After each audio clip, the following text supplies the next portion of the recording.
Alright. Well, that was kind of interesting. I did not expect to find this thing in defrost when it wasn't even frozen, so that's pretty cool. I walked up on it and I saw it steaming. Luckily it wasn't under the case of climate force HVAC. This thing's back on. There was another case of that, so of it missing a defrost.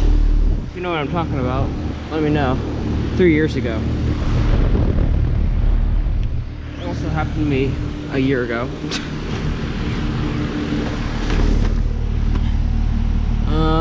2022, 3-ton.